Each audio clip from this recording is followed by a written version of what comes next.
Yemaya sesu,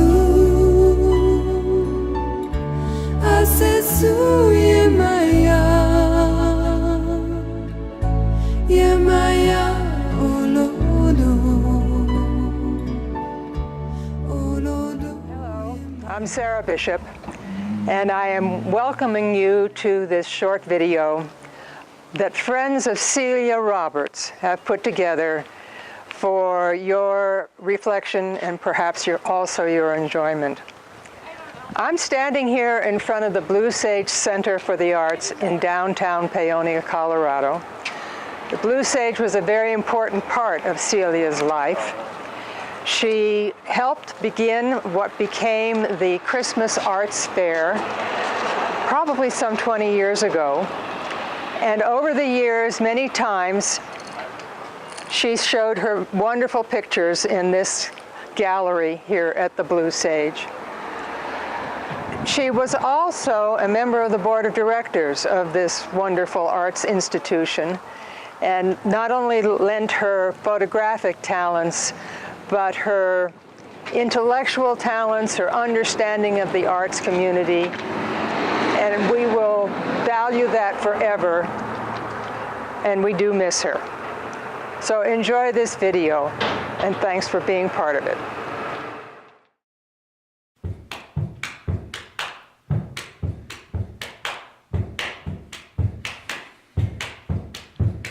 Celia, you're breaking our hearts. Oh, why would you leave us so early? Oh, Celia, we're down on our knees. We're begging you please to go home. Go on home. Making prints in the afternoon with Celia up in her dark room. Making prints. I got up to wash my face. When I come back to her, she say I'm out of this place. Oh, Celia, you're breaking our hearts. Oh, why did you leave us so early? Oh, Celia, we're down on our knees. We're begging you please to go home. Go on home.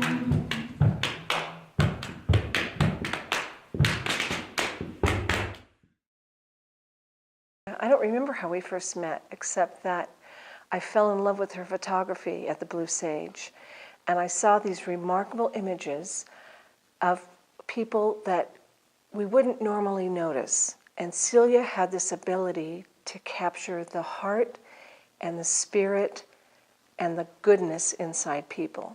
And they're the kind of people that you would meet on the street and you'd never notice. But Celia had an eye for that. So I fell in love with Celia's photography before I ever met Celia. So I was thrilled to meet her. And I was a little surprised that this little tiny woman could have the heart of a lion. And she was quite a force of nature. This was the photograph that really did it for me. Because I didn't even notice at first. I just saw these images of these strong women. And it looks like they're just having a little gathering, like a picnic maybe in the park. But when you look more closely, you see that they all have ankle monitors on. And Celia explained that they had done nothing wrong. They were being monitored because their husbands were undocumented workers, and that was the way the government was able to keep track of the undocumented workers, was to put monitors on their wives. And the injustice of that just really hit home. Now, how many people really care? Celia did. And she captured that, and she spoke to people with her photography. And we're going to miss her ever so much. I first met her, but it wasn't in person. I met her through prints that she had up at the Living Farm Cafe. I'd go in there and eat, and as a professional photographer and somebody continuing to grow and increase, my own vision of the valley in this part of Colorado, it's hard for me not to miss somebody else's work. So the photograph she has of heavenly grazing, I think is what she calls it, with the horses all nibbling grass on the edge of a pond with their reflections there and mountains in the background, instantly struck me. Then some of the other iconic ones that were around, these were imprints of her personality that I saw before I ever met the woman. I always noticed that she seemed to make a very deliberate point of maintaining a sense of dignity of the subject. You know, there's a humanity that comes out through her work. Nobody that I saw in any of the images she took was in a position to be looked down upon, to be felt sorry for, that kind of a thing. There was a capturing of their humanity and their involvement in a larger picture, which was, I guess, the production of food for people who may not even be contemplating who is involved in that production. So she seemed to be somebody who had a real desire to tell the story of people who otherwise would not have a chance to tell their story. She and I had been trying to meet up at the Hive. I had an office at the Hive over on the western side of Grand Avenue. And I was out back of the hallway with another Hive member down there with the door open. We were sitting out back having a smoke. And I noticed through the hallway that she was coming down to look for me in my office. I said, Celia, I'm over here. You're coming for me, huh? So she shuffles over and I said, would you like to share a smoke with us back here? And she said, well, yeah, but you can't tell anybody. And so let's just say that she and I share the quality of enjoying the experience of making photographs under the influence of cannabis. And I won't say whether anything did or did not happen, but I considered her to be a sister in the, yeah, she's a sister. Sorry, Celia. Well, I always loved, I mean, she really captured the spirit of the people that were in her. She was so good with people in the photos of capturing the soul, I think, and because I'm not normally drawn towards pictures of people that I don't know, and yet I would be drawn into her photos and the stories, wondering about the stories behind the people, and that's one of the things I loved about her art, about her expression. So, the story that is just so sweet and so telling, I think, of her generosity and her beautiful spirit is when Glenn Velez and Lori were in town doing their performance, beautiful performance at the Blue Sage, and they were doing a workshop the following day, and Celia said, "Are you doing the workshop?" And I said, "I don't have any money. I'm seeing if maybe I could work a trade." And she said, "If you can't," she said, if you need the money," she said, "you've got it." Like she was so supportive of the arts, and that meant so much to me because she's also an artist, because she's also a creative soul, and to have that kind of support coming from another artist and she was just, that's what I always felt from her. She was always there with a hug, a hello. I adored that woman. It's hard to imagine her. Well, I guess she's probably still here in Paonia. You know, she's running around dancing with all of us.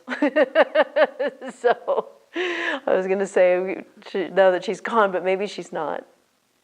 She's still with us. She's such a part of this community, deep part of this community, and I miss her.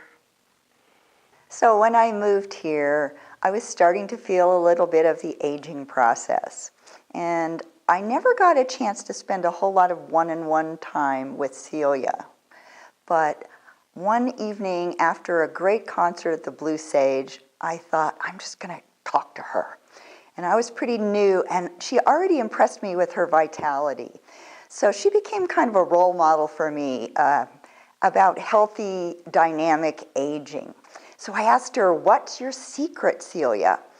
And the crowd was just starting to clear out, and she stood up. She says, "I do the 5 Tibetan rites." And she put her arms out, and she started spinning around. And she did all the 5 of the rites. And then she went flop down on the floor and started doing some exercises, lifting her legs up. And she didn't care. People were looking at us like, God, those 2 women must be absolutely crazy. But she didn't care one bit. And I learned them, but I never really did them so much I wish I had. Of course, I wish I'd gotten to spend more one-on-one time with Celia. So I wish her happy trails.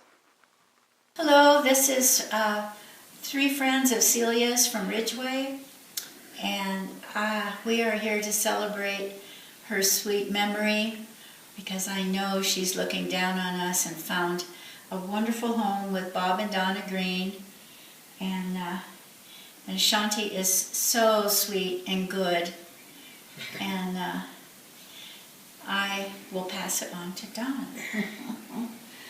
Thank you, Priscilla. It's because of Priscilla that we have Shanti. Thanks to Priscilla and to May with you guys over there in Paonia, Shanti found us. Yes.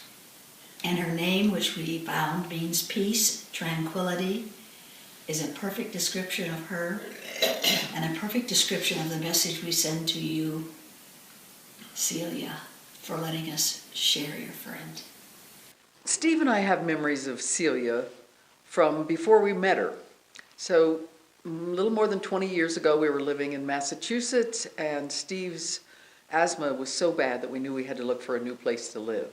So what we did was eventually buy a Volkswagen van and spend a few months traveling around trying to find where the next place was. And that was... Do you want me to start? Okay.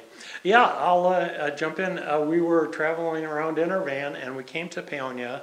Paonia was recommended to us from a good friend in Santa Fe. We didn't know anybody here, but we came, and we were living in our van, and we just happened to arrive when there was Earth Day celebrated in the park. We arrived the day before Earth Day, and on Earth Day we had a chair massage, a massage chair that we gave chair massages in. We set it up in the park, and we met so many really wonderful people that we decided, oh, you know, I wonder if we can actually make a living and stay here in Paonia. So we did not have a place to live. We were living every night in our van, and we met Cindy Davis, and Cindy said, oh, you know what, Celia's on tour. She's taking her photographs around, and she's showing off her photographs. I think she's on like a 3-state tour, and I wonder if she would let you stay in her house. And we thought, well, she doesn't know us. You know, that's not too likely. But Cindy called up Celia and said, hey, there's these great people that are looking for a place that they wanted to settle here in Paonia, and they were wondering if they could stay in your house. And Celia said, oh, well, yeah, sure. So we stayed in Celia's house. We were blown away by her generosity, and that was the thing. She was a very generous person, very open and trusting of us, and we became friends before we even actually met her. So we've known her all the time we've been in Paonia. And I just want to end that by saying that I now have more memories than the 20 years we've known Celia, because after she died, I became aware of how many honors and awards and projects that Celia was involved in that, as a very humble woman, she never really talked about. So I feel like I have all these memories now of seeing all these things that, you know, all of us can see at the memorial, that just make me realize how Celia really wanted to make the world a better place. Yeah, she was a So dear she will be friend. missed in this community and many other places. Laura Lee went bird watching with Celia, and they were down watching the cranes, and the cranes took off, and Celia turned to Laura Lee and said that she wanted to hear the sound of the crane's wings as she was leaving. And so I attempted to duplicate that sound on my guitar. And when she was laid out, I made it up as I went. And then I played Shenandoah. And anyways, here's Shenandoah, sweetheart. I miss you.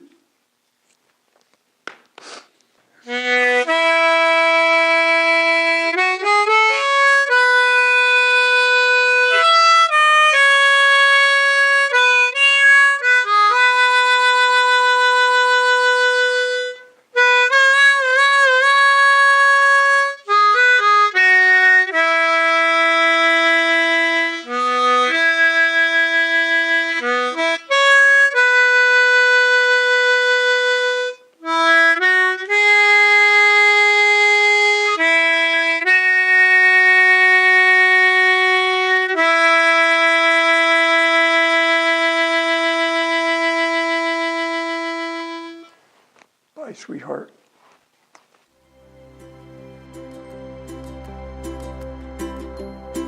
The colors of the rainbow, so pretty in the sky, are also on the faces of people passing by. I see friends shaking